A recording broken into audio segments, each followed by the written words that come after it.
We got 6 new champions. Trinity as new Knockouts champion, Chelsea Green and Sonya Deville as new WWE Women's Tag Team champions, Masha, Slamovich, and Killer Kelly as the new Knockouts Tag Team champions, and Willow Nightingale as this year's Owen Hart Cup champion. Plus, SmackDown Women's Championship scene is total madness. It's so annoying, it's so good. And Ronda Rousey versus Shayna Baszler is confirmed for SummerSlam.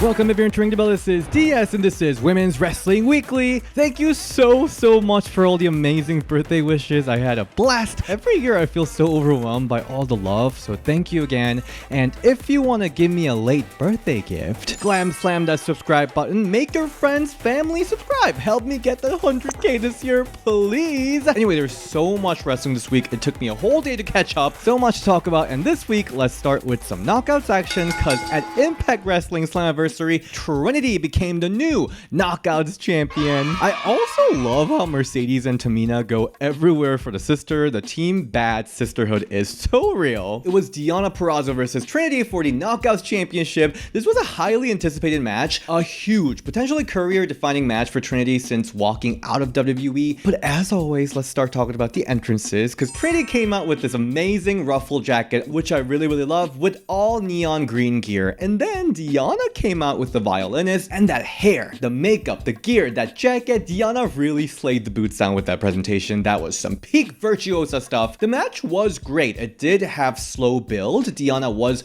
more of a heel in this match, and she was in control of most of the match, which I think really worked. Deonna has proven that she's a masterful storyteller in the ring, master of pacing especially, so I felt pretty comfortable with Deonna taking the lead on that. Some of the great moments, I think that pop-up Samoan drop with the homage to her hubby was really cute and amazing. That Deonna reversing the head scissor takedown with the pile driver was epic. The springboard face buster followed by split-legged moonsault was amazing, and Queen's Gambit on the apron. Ouch, that really hurt. And at the end, Trinity hits full Nelson bomb off the top rope and taps out Deonna with the start struck after she locks up the legs too in 14 minutes. And I guess this is Deonna's first time tapping out in Impact Wrestling according to the commentary. So this match was obviously really good, had tons of great spots, and I think Deonna just continues to prove that she's one of the greatest Knockouts champions Impact has seen. As far as Trinity goes, I'm so proud of my sister for venturing out of WWE, out of her comfort zone to find success. And she had a lot to prove, and to be 100 with you,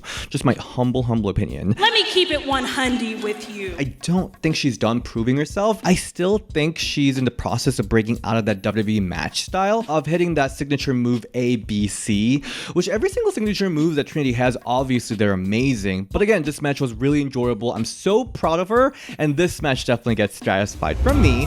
I really hope this feud continues so that we can get fully heel Deonna Purrazzo versus Trinity. The intensity, the heat that she brought to Mickie James' feud, I think that would immensely benefit this feud too. But of course, with news of Mickie James getting close to returning, Trinity versus Mickie James feud would be money too. I also personally want to see Masha versus Trinity match. And speaking of the match I was like obsessed with, though I was like very surprised at how obsessed I was with, was the Knockouts Tag Team Championship match, the Coven versus Killer Kelly and Masha Slamovich. And I'm gonna be fully honest here, the Knockouts Tag Division have been a rotation of same people for so long with no substantial storyline that I've been kind of having difficulty being invested. But Masha and Killer Kelly, they woke me the f up. Like, holy cow, the energy Masha brought to the ring, it was earth-shattering. She gets in there like a bulldozer. It's wild. And Killer Kelly, of course, has this unique, decadent, eerie energy that is so mesmerizing and unique to herself. And Taylor and Kylan King match that energy because obviously they can. And at the end, Kylan sets up to hit Masha with the double team finisher,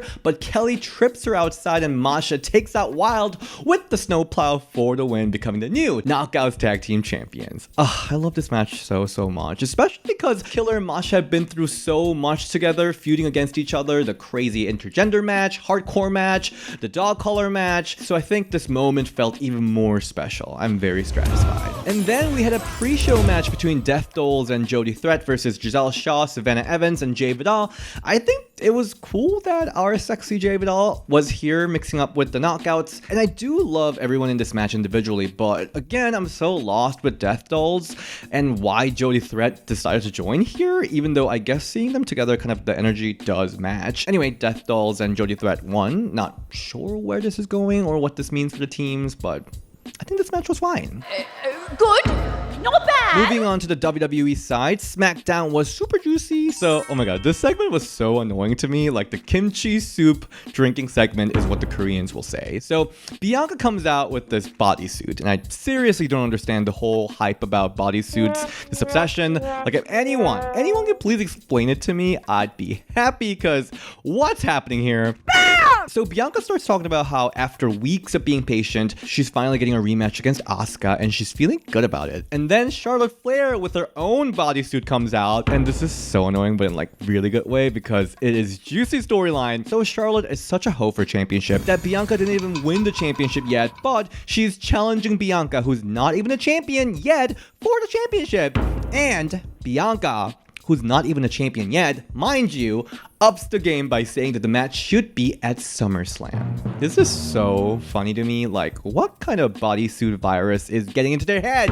It is so stupid, but I love it because Asuka, the actual freaking champion, is watching the segment from backstage, just laughing at them. And for the main event, we got Bianca versus Asuka for the Women's Championship, and this was entertaining for several reasons. Because first of all, I'm just noticing that Asuka is screaming super high pitch. Bianca Belair, but a champion in the ring. I don't know why I'm just noticing it. Did she just start doing that? And then we have everyone and their mama in the front row, Bayley, Money in the Bank winner Io Sky, watching the match, and then Charlotte Flair, who in the earlier segment told Adam Pearce that she's going home with her luggage all packed and everything, also came in with a ticket that she purchased to the front row. So why did Charlotte pack her luggage and lie to Adam and then decide to get a front row ticket? Like, it's so ridiculous, but I low-key love the absurdity of it all. And this is all happening while Asuka and Bianca are having a really fun match in the ring, with Asuka keep screaming. Bringing up Bianca Belair. Then moving outside of the ring, Bianca hits Asuka with a KOD onto the announcer table, which brings out Bayley and Io lurking out at the opportunity to use a briefcase. Then Charlotte jumps in to help out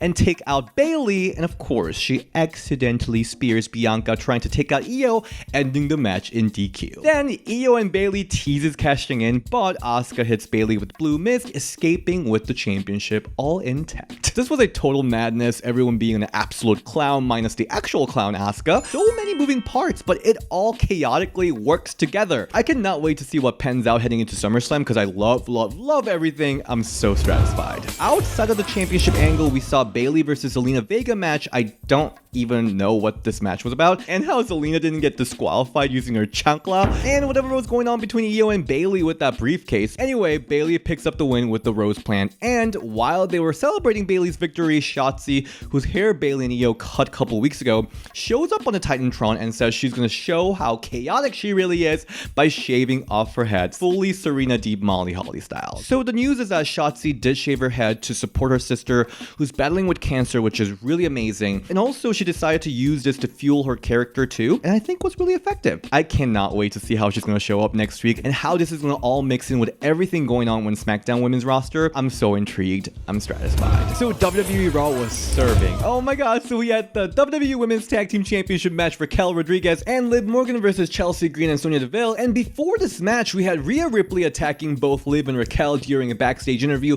injuring Raquel's knee, but she insisted that she'll still be competing for the championship match. Chelsea and Sonya looked so hot with that black and red ensemble, and after a bit of a domination from Liv and Raquel, Sonya started digging into Raquel's injured knee, and while Liv fought valiantly against the two, but Sonya takes out Raquel from the outside, and the number game just finally catches up to Liv, eating the pin after second Unpretty Her and the knee kick. Oh my god, I am so happy for Chelsea and Sonya. I cannot believe this is Sonya's first championship in WWE. She totally deserves this. She's got so much charisma, her character is so entertaining, and Chelsea Green, she's seriously mothering so hard in WWE. The best return to WWE, I'll say, going to WrestleMania, winning the title, having the best fashion all the time, and having the most entertaining character out of all the women's division. She is killing it, and I think they're gonna have so much fun as champions. And I know initially I didn't love them as much as Carmella and Chelsea, but their chemistry has grown so much. They're so good. They're both comical and deadly, so hopefully they get better booking than how Iconics were booked as as champions? Please, God, thank you. Also, I know that some of you might be a bit upset that Liv ate the pin again, but I personally think she looked really good fighting both Sonya and Chelsea. She really is such a good wrestler. I was on the edge of my seat after she kicked out from the first Unpretty Her. Her timing and selling is just so on point, and I'm curious where this is all gonna go. Are we getting triple threat with Rhea at SummerSlam or just Raquel versus Rhea? It's gonna be so freaking good. Very satisfied. And I completely missed the main event part where Liv Morgan came to attack Rhea Ripley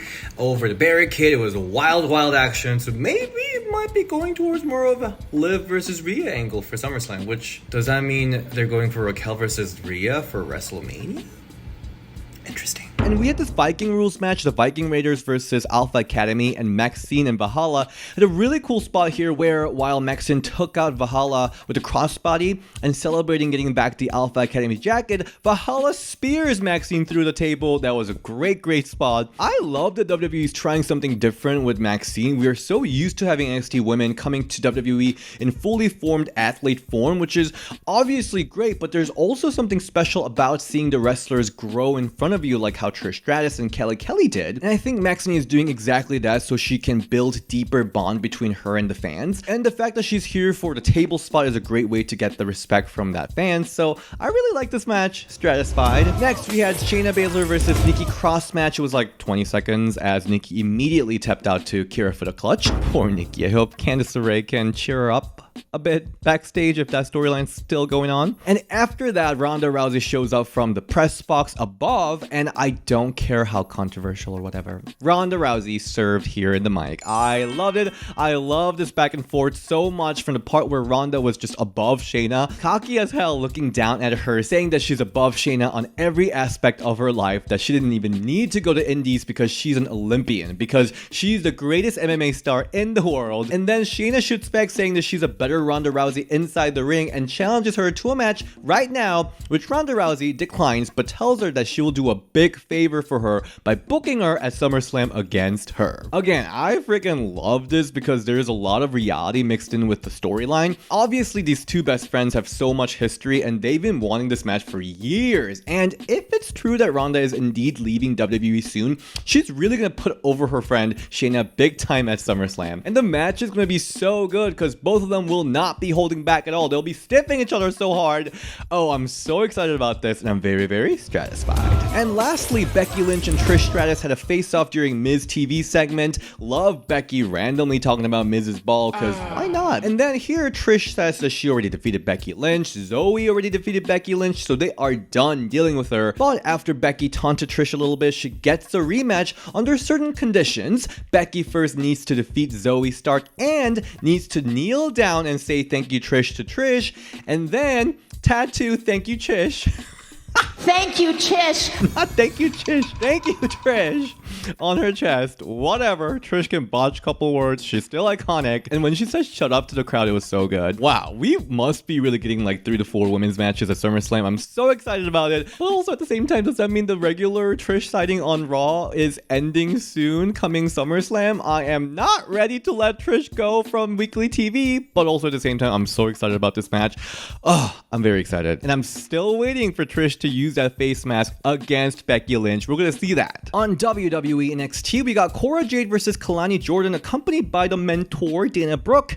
Kalani continues to impress me with her athleticism, super cool moves that I've never seen before. But of course, Cora Jade is the veteran of NXT, which is kind of funny to say because she's so young. And she veteran outsmarts Kalani by kicking the rope while she was going for a springboard, followed by a wonky DDT for a win in 4 minutes. Post-match, Cora tries to attack Kalani with the kendo stick, but Dana runs in for a save. So are we gonna get another Dana Brooke versus Cora Jade match, or what is this heading into? Like, what's going on? It's just all kind of murky. I just don't really believe the mentor-mentee relationship between Dana and Kalani, and we didn't even touch upon the reaction that Dana got during that match against Cora, so this storyline all just feels superficial so far. But anyway, the match itself was really fun, so I'll say satisfied. We then saw NXT Women's Champion Tiffany Stratton versus Ivy Nile in a non-title match. Another really cool match mixing up Ivy's power with Tiffany's acrobatics. I really like the finish here, by the way, when Ivy Nile Nile seamlessly reversed Tiffany's slam with the Dragon Sleeper, but Tiffany shoves Ivy into the middle turnbuckle, and she picks up the win with the triple jump moonsault, which is so pretty, for the win in 5 minutes. What really stood out though is the crowd led by Chase U just keep chanting "You tapped out" super loudly, because it was definitely a choice to have the champion tap out on her first title defense. Anyway, this all seems like there will be a rematch between Thea and Tiffany coming very soon, so we'll see about that. Either way, love seeing Tiffany looking strong, picking up the win. I'm very satisfied. Backstage, we see Schism with Ava approach Ivy Nile to mock her about Creed Brothers leaving NXT, and Ava says there's always room for Ivy and Schism. Outside of the matches, we see Blair Davenport cut a promo discussing defeating Roxanne Perez last week, saying she's a grown-ass woman and she will gonna chop down girls like Roxanne and Wendy and everyone. And then, this was a really good one. I love how Gigi is now in one of my favorite storylines, but Gigi releases old photos of Kiana James when she was a bit more, what should I say, like, free. And Gigi says they aren't that different and tells that Kiana is living a lie. And this is followed by Kiana being all surprised that her old photos are leaked. This is very juicy. Moving on to AEW, there were like 4 shows this week, so there's tons to catch up with. But let's start with Dynamite. Owen Hart, semifinal, Sky Blue versus Ruby Soho. Of course, this match got viral online because of Sky's asset, but the match itself was really fun. By now, with Outcast match, you kind of half expect what's gonna happen, the shenanigans. So we see Tony shoving Sky knee first into the steps, and then referee sees it and ejects Tony and Saraya to the back. From there, Ruby works Sky's injured knee, but Sky Blue puts up a heck of a fight here, and at the end, after hitting Ruby with a double underhook faceplant, Sky goes for a top rope, only for Ruby to hide behind the referee and hits the rope, and hits No Future on the top rope for the win in 9 minutes. Really good showing from Sky Blue. Ruby, I'm going to talk a little bit more about her after the Collision match, but overall, I like this match. Satisfied. On Rampage, we see another Owen Hart Cup semifinals, Willow Nightingale versus Athena for the main event spot, and this match was really wild. Let's be hundy here. Let me keep it 100 with you. Athena just feels right. Like, we all knew she could wrestle, yes, but this is her like final evolution form or something. She feels comfortable in her skin, she's confident, she's dangerous, she's in control, and she takes control of this match targeting Willow's injured knee, which is a reason the match from last week got postponed to this week. And Athena's intensity meeting Willow's sheer power just like worked so well in this match. I really liked the chopping battle between the two, and the finish was just so perfect. It showed that Willow is a lot more than just powerhouse, and she's also super smart, turning Athena's finisher into a pin, picking up a surprise win in 10-minute match, breaking Athena's winning streak. This is probably one of the best women's matches on AEW weekly shows in recent memories. They clicked so well together, and I'm really happy about this match. I'm so satisfied. Also on Rampage, we saw Taya Valkyrie defeat a jobber in 20 seconds, and the AEW Women's Champion Toni Storm comes out to call her a loser to set up a Battle of the Belts match, which was the first time the Toni Storm versus Taya Valkyrie match ever happened, which is kind of surprising given that they've both been in WWE, both been in indies for so long, but unfortunately their match on Battle of Belts, I don't even know what happened, but due to technical difficulty, later half of the match ended up not broadcasting, which was a total tragedy because from what I've seen, the match was really hard hitting and I was kind of into it. But yeah, Toni Storm won by Storm Zero, allegedly, and Taya should get a rematch because that was a travesty. Girl. So on Collision, we saw the finale match of Owen Hart's Cup. They really rushed through this whole tournament. I don't know why, but it is Ruby Soho versus Willow Nightingale, and I was low-key happy that Ruby did not come out with the outcast here. I thought they're gonna say F the shenanigans and they're gonna deliver a proper full-on wrestling match for the finale match. But to my surprise, first half of the match was like very physical match, but then came all the shenanigans where Ruby grabs the spray paint from the corner to distract the referee and rake Willow's eye, followed by No Future, but Willow kicks out, and after yet another referee distraction, Ruby attempts to spray Willow, but she ducks for a huge pounce, followed by Dr. Bomb for the win in 9 minutes. I mean, it was an entertaining match, but for a tournament finale match, especially following the physical Athena-Willow match semifinals, I expected a lot more than this. Especially because Ruby's kind of under Tony's shadow a bit in Outcast. I felt like this was a really good opportunity to show what she got in the ring, but you know, I still do think Ruby's a great entertainer. Her continuing to distract referee, even without the help of Saraya and Tony, was super fun to see. I am very, very happy for Willow. This year has been so great for her, from winning the inaugural New Japan Pro Wrestling Strong Women's Championship to becoming this year's Owen Hart Cup winner. She's an incredible athlete with so much charisma. I love seeing her thrive, and I'm so happy for her. Very satisfied. Alright, we're back with the Bell Keeper section. This week we have Stratus 0217. They said, if a match between Becky versus Trish comes true, who will be the perfect partner for Becky? I want to know your opinion in the Ring the Bell traditional top 5 list style. Okay, top 5 is a lot, but I think the obvious choice has to be Lita, because obviously Trish took out Lita, lost the tag team championship for her. That was a whole mess, and she just disappeared, which is ridiculous. So Lita better come back just to bookend her part of the story, because it is crime, it's jail time for Lita, and for Lita fans to just act like Lita will be okay disappearing from that one storyline injury. It's so ridiculous. So I think Lita has to come back. For a second spot, I'll say Alundra Blaze. There's this whole social media feud going on, even though I think it's very one-sided, about Medusa thinking that Trish doesn't acknowledge and respect women from the past. And I know that Medusa really want that last match on WWE, so I think the storyline kind of works, so I will be okay with that. For the third spot, maybe Charlotte, because I really want to see Charlotte outside of the championship storyline, and Charlotte did defeat Trish, so she could come in like, Bex, let me show you how to defeat Trish, because I did it with no problem. Being all cocky about it, I think that would be fun. I don't know, this is turning into a whole like fantasy booking territory. For the fourth spot, I'll say Jazz, because nobody beat Trish's ass like Jazz. And with Philly WrestleMania coming up, I think that'll be a really seamless transition into inducting Jazz into the Hall of Fame. I would love that. And for the last spot, I will say Mickie James, because again, one of the biggest rivals of Trish Stratus' career. And also Mickey's reportedly cleared to return, so you know, that could be another go at WWE.